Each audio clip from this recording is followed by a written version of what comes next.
What's going on, everybody? Welcome back to the channel. Today's video, keeping up with the subject at hand that we have been talking about. This video is going to be whether or not you should look to purchase a manual car in 2025. And I'm just going to preface this right now. If you are a car enthusiast who regularly drives manual and you don't live in a super populated city with a ton of traffic, by all means, you are the biggest green flag for buying a manual car. I can recommend that you do, because the driving experience, it's the purest you're gonna get. Now look, it's gonna be quite difficult to actually acquire a new manual car in 2025 because not very many manufacturers are making them anymore. That's just a statement of fact, okay? So unless you're in the United Kingdom, because everybody in the United Kingdom just drives, stick shift. If you're in North America, though, not likely to, be picking up one of those. So, but what if you're somebody that just wants to get into learning how to driving stick shift? Well, obviously, if you have the money and you want to buy a new sports car, heck, if you're young, but you've got some money set aside, and you want something that, isn't crazy like a new Mustang, but if you want a GR86 or something like that, or a Mazda Miata, by all means, get something like that, because you're going to absolutely enjoy that. And it's a skill that you'll have for the rest of your life, and it just makes driving any car really that much easier.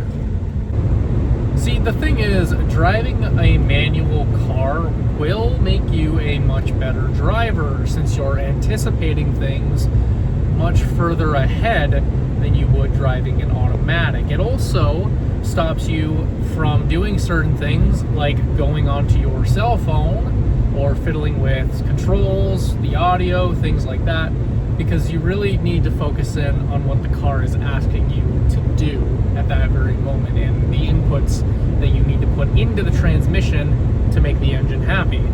Well, let's say you're somebody that doesn't know how to drive manual. So here's what I would recommend. There's two ways you can do this. Either borrow a friend's car if he's okay with you mucking up his clutch, stalling his car, because you're gonna do it, everybody does it, until you learn clutch control. Go to an empty parking lot and just spend 30 minutes to an hour and just practice starting, stopping, because that's the biggest hurdle when it comes to a manual transmission, is getting it started, getting it rolling, getting it going. Once you've set off and learned that, you'll be good. And one thing to note is, not a single manual car is going to feel like the other. Your clutch bite point is going to have different sets of height in every single car you drive. So just take note of that. If you hop into a new manual versus a car that's 10, 15, 20 years old, it's going to drive differently. The feeling is going to be more, I want to say you'll feel more connected to the car in an older manual. And that's just from my experience with driving a new Mustang versus this Toyota Matrix. The Mustang will do everything it can to make you not stall. I swear, I tried it. I was like, I'm just gonna set off and I'm not gonna try to use any gas. And honestly, it seems like the car will compensate, add some fuel and air to make sure you don't stall out. It's almost like a feature in all these new cars. Not to mention, my friend who drives a newer Kia, his car has hill stop control. Now, it only lasts about 3 seconds, so you better be quick when it comes to that clutch control. But instead of, where I used to use my handbrake to do it, now I have clutch control. I know where it bites, so I know when I let off the brake and give it gas, I'm on the bite point, I can go. Until you learn that skill, it's gonna be probably the most nerve-wracking experience of driving a manual. So just remember that if you've never driven a manual before and you want to get used to it, take some time in a parking lot and learn it. Really learn how to master clutch control, because that's everything in a manual car. I'll say this too, if you want a car that is going to be cheaper to fix if the transmission breaks, you're going to want a manual transmission car. Now, the reason for that is because an automatic transmission has a lot more gears, a lot more synchro mesh, a lot more, it's actually driven by transmission fluid. The fluid turns the torque converter, which converts it into the gearing, and when they break, they're rather expensive to fix, whereas a manual transmission can be a lot cheaper. So just remember that as well. And I'll say this too, if you drive a lot of open highway, if you drive in the mountains, in the valleys, in the twisties and the turn bits, if you get a manual transmission car, the connection you feel with the gearing and being able to stay in the power band, it's so nice. So if you want to experience that type of enjoyment and master a skill, you know, it's more than just shifting gears. It's matching the gears when you rev and everything like that without the assistance of computers. It's so rewarding to have that skill. And I've learned that myself, even just driving this old car. Don't get me wrong, driving the new Mustang when it automatically rev matches is really, really cool.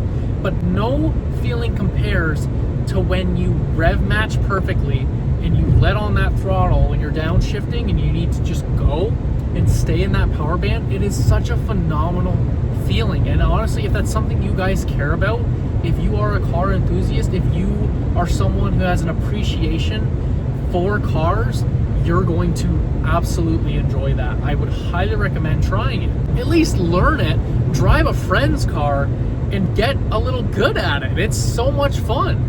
And the other thing I'll say too is, as you're learning, you'll get better over time. One thing I had to figure out was how much revs did I have to give the car at specific speeds so that I didn't over rev it or under rev it when letting the clutch out.